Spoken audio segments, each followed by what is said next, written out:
Hello दोस्तों, मैं जगदीश गुप्ता। दोस्तों, आज मैं बात करना चाहता हूँ अर्थशास्त्र के कुछ टॉपिक्स पर।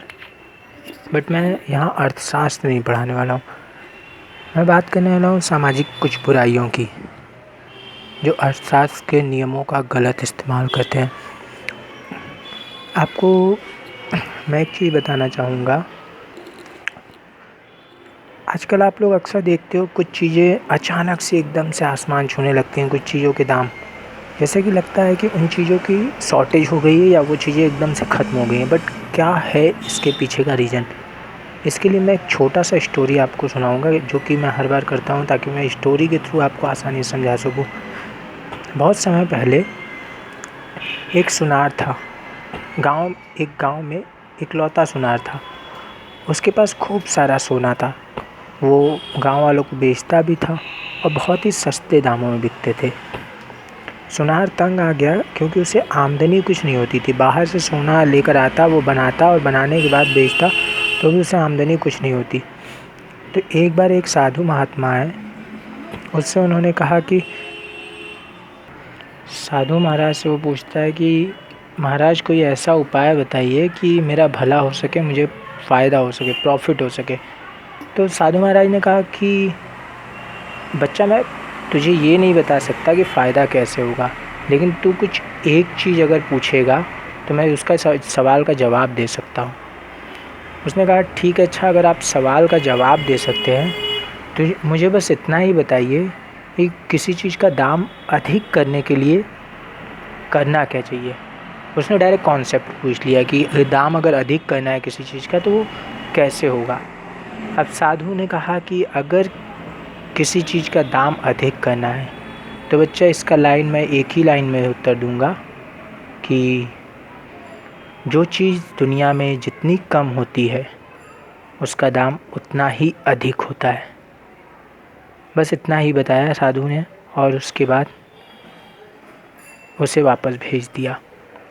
जब वो वापस घर पे आया, वो सोचने लगा कि आखिर इस लाइन का मतलब क्या होगा। और लाइन का मतलब सोचते सोचते बहुत परेशान हो गया। उसने सोचा अब इसका उपाय कैसे ढूंढा जाए। वो अपनी पत्नी से उसने अपनी पत्नी को ये बात बताई और कहा कि साधु महाराज ने कहा है कि जो चीज़ दुनिया में सबसे कम होती है उसकी कीमत उतनी ही अधिक होती है। तो उसकी पत्नी थोड़ी पढ़ी लिखी थी और उसने सोचा, इस पर दिमाग लगाया, और उसे दिमाग लगाने के बाद उसने तुरंत निष्कर्ष निकाला। कहा कि पतिदेव, असल में वो आपको कुछ समझाना चाहते हैं। वो आपको ये समझाना चाहते हैं कि आप अपने सारे सोने एकदम से छुपा दें। जब गांव में किसी के पास सोना नहीं रहेगा तो वो लोग खुद ही महंगे में ख़रीदने में मजबूर हो जाएंगे। सुनार ने यही किया। सुनार ने सारा सोना छुपा लिया, और छुपाने के बाद उसने गांव वालों से ख़रीद भी लिया बहुत सारा सोना। अब गांव में शादी पड़ी। शादी में सभी को सोने की चीज़ें देनी थी दुल्हन को, जो जो उसके रिश्तेदार थे। लेकिन उन्हें सोना मिले तो मिले कहाँ से? गांव में इकलौता सुनार का दुकान, शहर है 65-60 किलोमीटर दूर, जाना प्रॉब्लम, और वो सुनार मांग रहा है 10 गुना कीमत। अब गांव वालों को ये अंदाज़ा नहीं था। सुनार ने कहा कि सोना इस समय बहुत महंगा हुआ है, कोई कहीं नहीं मिल रहा है। इतना उसने बोला कि गांव वालों ने यही सोचा कि नहीं, सुनार सच बोल रहा होगा, और उसने लोगों को ठग लिया। पहली बार ऐसा ठगते ही उसे ये समझ में आ गया कि यह महात्मा जी ने जो बोला वो सही है। दोस्तों, आते हैं मेन टॉपिक पर। आजकल हम लोग देखते हैं एकाएक टमाटर के दाम ये बढ़ जाते हैं। क्या है भाई ये? असल में ये बढ़े नहीं है, इन्हें बढ़ाया गया है। आप किसी चीज़ की सिंपल सी बात है, जिसकी डिमांड जितनी अधिक होगी उसकी प्राइस उतनी हाई पहुंचेगी। अगर प्रोडक्शन कम है तो उसकी प्राइस हाई पहुंचेगी। सिंपल सी बात है, हमारे किसान इतनी मेहनत कर रहे हैं, वो लोग प्रोडक्शन कम नहीं कर रहे हैं, ग्रोथ कर रहे हैं। बट यहाँ पे बीच में कोई प्रॉब्लम आ रही है। यहाँ पे बीच में प्रॉब्लम क्रिएट की जा रही है उन अमीर लोगों द्वारा जिनके पास हज़ारों करोड़ पड़े हुए हैं। और वो इन पैसों का यूटिलाइज कैसे करते हैं? वो जब 10 रुपये 15 रुपये किलो टमाटर किसान बेच के चला जाता है, वो टमाटर ख़रीद लिए, और उसके बाद उन्होंने आपके साथ क्या किया? आपको थमा दिया टोकन कि अब टमाटर ख़त्म हो गया है, टमाटर की उपज नहीं हुई है। और इससे उन्होंने क्या किया कि टमाटर के दाम इतने बढ़ा दिए कि कोई ख़रीद ही ना सके। दोस्तों, ये चीज़ समझने की ज़रूरत है। हम लोग अगर आप लोग या मैं, अगर हम लोग पढ़ लिख कर भी इन बातों को ना समझ पाएँ और हम लोग ये समझे कि नहीं उसके दाम बढ़ गए, ये सरासर नाइंसाफ़ी होगी। हमें ये समझना चाहिए कि एक्चुअल में हो क्या रहा है, असल में पीठ पीछे चल क्या रहा है। मुझे कुछ एफबी के पोस्ट्स मिले थे जिसमें टमाटर के ढेर लगे हुए थे और कुछ गाय भैंस उसे खा रहे थे। असल में क्या ये गाय भैंस किस टमाटर को खा रहे थे? क्या वो सड़ा टमाटर था? नहीं, वो तो देखने में बिल्कुल लाल थे, बहुत अच्छे। तो हुआ क्या होगा? हुआ यही है, किसी ने एक साथ ख़रीदा है और उसने अपने 10,000 करोड़ को डायरेक्ट 1 लाख करोड़ में ट्रांजैक्शन करने का प्लान बनाया हुआ है और आप इनसे अछूते हो। आप इससे बचने के लिए हम लोग कर क्या सकते हैं? रियल टॉपिक ये है। ये टॉपिक ये नहीं है कि दाम क्यों बढ़ा।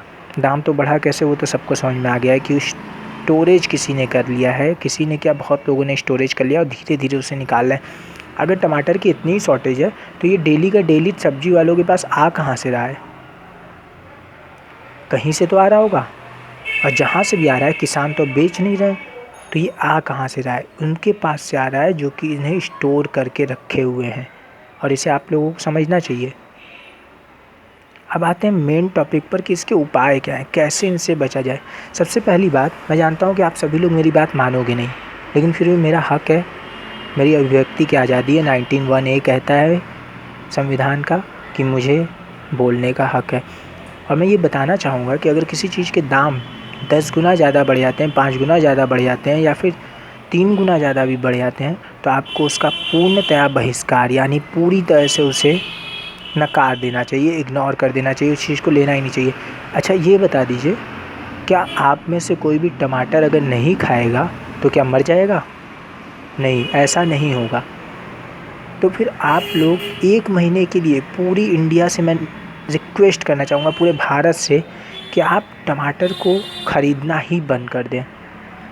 जब ख़रीदना बंद आप कर दोगे, 1 महीने उसके पास टमाटर, आप जानते हो टमाटर की लाइफ टाइम कितनी होती है? लाइफ स्पैन उसकी बहुत कम होती है, इतनी नहीं होती कि कोई स्टोरेज में रखा रह जाए, साल भर नहीं रखा जा सकता उसे। तो आप बिल्कुल लेना बंद कर दें, 1 महीने आप लेना बंद कीजिए टमाटर को। देखिए टमाटर के दाम 100 से डायरेक्ट 10 पे आ जाएंगे। रीज़न यही है, स्टोरेज में काफ़ी पड़ा हुआ है, बट वो लोग देना नहीं चाहते हैं। वो लोग देंगे कैसे? महंगे दामों में। एक एग्जांपल मैं लेता हूँ, किसी के पास 1000 करोड़ है, 1000 करोड़ के उसने टमाटर ख़रीद लिए 10 रुपीज़ किलो के भाव से किसानों से। 1000 करोड़ में उसने 100 करोड़ किलो टमाटर को ख़रीदा। 100 करोड़ किलो टमाटर को ख़रीदने के बाद उसने ये बोल दिया कि अब मैं इसे 100 रुपीज़ में बेचूंगा। 100 रुपीज़ की बेचने के लिए वो अपने यहाँ से 70 रुपीज़ की निकालता है, बाकी 30 रुपीज़ मैं बीच के लोगों के मार्जिन रख लेता हूँ। अगर आप एक एग्जांपल लेंगे 70 रुपीज़ के हिसाब से, वो 7 गुना ज़्यादा अपने अमाउंट को कर रहा है। अब ध्यान से आते हैं इस बात पर, अगर 7 गुना ज़्यादा वो आ रहा है, अगर उसने 20% भी टमाटर बेच दिए हैं, तो 20% भी टमाटर बेचने के उसको कितने मिलेंगे? आप सोच लीजिए, 1400 करोड़। यानी अगर उसने 80% टमाटर डिस्ट्रॉय भी कर दिया, तबाह भी कर दिया, बर्बाद भी कर दिया, तो भी उसके पास 20% बेचने से ही पैसे उसके 1.5 गुना हो जाएंगे। आपको इन बातों पे गौर करना चाहिए। आपको ये चाहिए कि आप जैसे ही किसी चीज़ के दाम एकाएक अचानक से इतने बढ़ें, आपको उन्हें तुरंत बहिष्कार कर देना चाहिए। अगर आटे के दाम बढ़ रहे हैं तो आटे को बहिष्कार कीजिए, चावल के दाम बढ़ रहे हैं तो चावल को बहिष्कार कीजिए। एक चीज़ के ही दाम बढ़ सकते हैं, क्योंकि जो स्टोरेज करता है उसके पास भी कोई मुकेश अंबानी नहीं है कि इतना स्टोरेज कर सके। सारा का सारा एक ही सामान की स्टोरेज करेगा, लेकिन जब आप 1 महीने का बहिष्कार कर दोगे तो वो सारी चीज़ों को वापस से मार्केट में भेजेगा। और मैं ये गारंटी देता हूँ आपको वही चीज़ 1 महीने के अंदर बहुत ही सस्ते दामों में मिलेगी, लेकिन शुरुआत आपसे करनी होगी। Never see a change, be a change. कभी भी चेंज को देखिए मत, उस चेंज को बनिए। चेंज के बारे में चाहिए मत, वो चेंज खुद बन के दिखाइए। शुरुआत आपसे है, बाकी लोग खुद से जो करना है करें, लेकिन आपको शुरुआत करनी चाहिए। एक चीनी कहावत है, हालांकि चीनियों से हम लोगों की सख्त दुश्मनी है, इसके बारे में मैं नेक्स्ट टॉपिक पर चर्चा करूंगा। एक चीनी कहावत है कि जब आप अपनी सोच बदलते हैं तो कहीं पर 1 लाख लोगों की सोच बदलती है। इसका मतलब है कि अगर आपके मन में जो चीज़ इस समय चल रहा है वो 1 लाख लोगों के मन में सेम चल रहा है, तो अगर आपको चाहिए कि लाखों लोग किसी चीज़ पर अपनी राय बदलें, तो आपको सिर्फ अपनी राय बदलनी है। आप अपनी राय बदलेंगे, लाखों लोगों की राय अपने आप उन चीज़ों पर बदल जाएंगी। यकीन ना आए तो आप कोशिश करके देख लीजिए। आपके दिमाग में अगर कोई भी टॉपिक आ रहा है, कुछ भी आ रहा है, आप गूगल पे सर्च कीजिए, उसके आपको 10 करोड़ रिजल्ट क्यों मिलेंगे? क्योंकि उसको 1 लाख लोगों ने सोचा है, उसको सर्च किया है, उसको 10 करोड़ लोगों ने सर्च किया है, तब जाकर उस रिज़ल्ट के लिए आर्टिकल्स लिखे गए हैं या फिर कुछ भी किए गए हैं, उन चीज़ों पर पिक्चर्स बनी हैं। अगर पूरी दुनिया में से कोई भी नरेंद्र मोदी नाम सर्च ही ना करे गूगल पर, तो गूगल उनकी फ़ोटो क्यों रखेगा? वो उनकी फ़ोटो तब रखेगा जब आप उन्हें सर्च करोगे। तो आप सिंपल सी ये बात समझ लो कि जब आपकी डिमांड बढ़ेगी तब ही उस चीज़ की प्राइस बढ़ेगी। इसीलिए आप उन चीज़ों का पूरी तरह से बहिष्कार करें जो चीज़ आपके समाज में खतरा पैदा करने के लिए एक छोटी सी चिंगारी भी जलाती हैं। Thanks from Jagdish Gupta, smartest point.